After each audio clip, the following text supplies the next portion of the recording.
Christine Lagarde जो कि ECB की हेड हैं, उन्होंने फ्राइडे को स्टेटमेंट दी कि inflation came from nowhere. Really Christine, nowhere?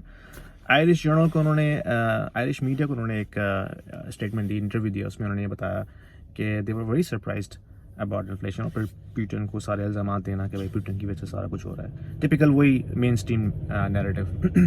लेकिन अगर आपको नहीं पता कि क्रिस्टीन लगार्ड का पास क्या है, क्रिस्टीन लगार्ड आईएमएफ की हेड भी रह चुकी हैं पहले, before taking up this job. तो आईएमएफ की हेड, नाउ ईसीबी की head, so she is very high profile, she is part of the global elite. तो ये कहना कि वो इनकॉम्पिटेंट है, शायद मेरे ख्याल में ऐसा पॉसिबल नहीं है, क्योंकि अगर इनकॉम्पिटेंट होती तो इतनी हाई प्रोफाइल जॉब्स नहीं होती उनके पास। लेकिन कुछ भी कह सकते हैं, if you are part of the global elite you can be awarded anything pretty much. तो दो चीज़ हो सकती हैं, या तो वो इनकॉम्पिटेंट है या फिर वो स्ट्रेट आउट लाई कर रही हैं, ठीक है, हमारे फेस के ऊपर, and she has some evil agenda, who knows, I am not speculating. खैर, तो रिसेंटली ईसीबी और यूरोपियन जोन की जो इन्फ्लेशन अनाउंस हुई है last week, 10.1% in euro zone, और जो बेचारे लेस प्रिविलेज यूरोपियन कंट्रीज हैं जैसे एस्टोनिया, जॉर्जिया वगैरह, वहाँ पे तो इन्फ्लेशन ओवर 20% है। और अगर आप उस पर गौर करें तो ये सारा का सारा जो मलबा गिरता है ना, वो गिरता है जो पुअर मिडिल क्लास यूरोपियंस हैं। और इसकी वजह क्या है? इसकी वजह है यूरोपियन पॉलिसीज़, ठीक है। नंबर वन, जो इनकी एनर्जी पॉलिसी थी जो काफ़ी स्टूपिड थी। इन्होंने ग्रीन एनर्जी में ट्रांसफॉर्मेशन करने के लिए अपने सारे फॉसल फ्यूल प्लांट जो हैं उनको उन्होंने डाउनसाइज किया, ठीक है। उन कंपनीज को उन्होंने बेसिकली थ्रेट किया कि भाई we are going to get you out of business, जिसकी वजह से ऑफ कोर्स कैपिटल डाइवर्ट हो गया, अब उसमें इन्वेस्टमेंट नहीं हुई तो ऑफ कोर्स कैपेसिटी नहीं बढ़ी, तो now we have supply shortages. तो नंबर वन रीज़न इसका ये था।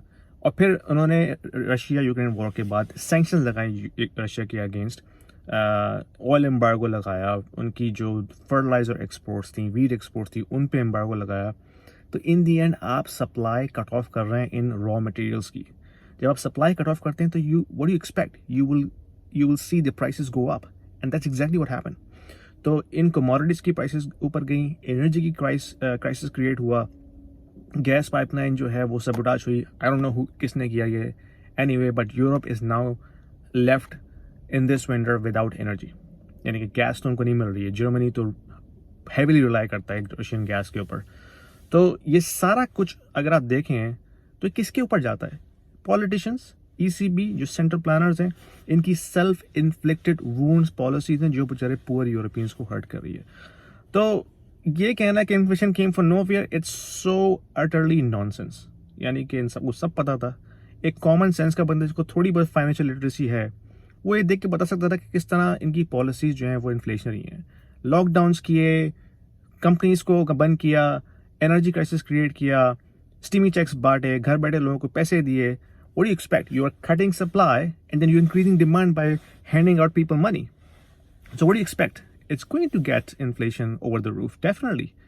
तो ये कहना कि inflation came from nowhere is so disappointing to be honest. यानी कि इसको देख के तो गुस्सा आ रहा है कि यार ये कौन चावल बैठ के मार रही है औरत। खैर, लेकिन इन सारी चीज़ों की वजह से जो आउटलुक है वो काफ़ी वीक नज़र आ रहा है। यानी कि we are not seeing the light at the end of the tunnel, to be honest guys. Like what will happen next year, I don't know. Inflation में कंट्रोल करने के लिए ये इंटरेस्ट रेट बढ़ाएंगे, इंटरेस्ट रेट बढ़ाने से recession आएगा, housing crisis तो ऑलरेडी क्रिएट हो रहा है, इक्विटी मार्केट्स जो हैं वो कोलैप्स हो रही हैं। तो who knows what we can see. I think we will see a weak economic activity in the next 2 years. That's, I think, has much higher probability. Recession होगा नहीं होगा, I don't know. But one thing is for sure, there is very weak economic activity in the next 2 years until things going to get normalized. Normalized means interest rate थोड़ा सा normalize हो, economic activity हो, capital आए market में, और ये जो speculative assets हैं इनका थोड़ा सा जो है वो साइडलाइन हो काम, क्योंकि ये ही तो सारा काम ख़राब करते हैं स्पेकुलेटिव एसेट्स, जो कि कोई प्रोडक्टिव आउटपुट नहीं दे रहे होते जीडीपी के अंदर, लेकिन they are just creating asset bubbles everywhere. Anyway, this is just my quick video update on this ECB inflation theory that Christine Lagarde is trying to present. Let me know what you think. Put your comments down below. And अगर पसंद आई तो like कीजिए, share कीजिए और subscribe कीजिए इस channel को। मैं उर्दू में इस चैनल पे काफ़ी कंटेंट डालूंगा, pure on macro economics, finance, investing, Jio political situation. पसंद आए तो लाइक कीजिए, शेयर कीजिए एंड सब्सक्राइब कीजिए। Thank you.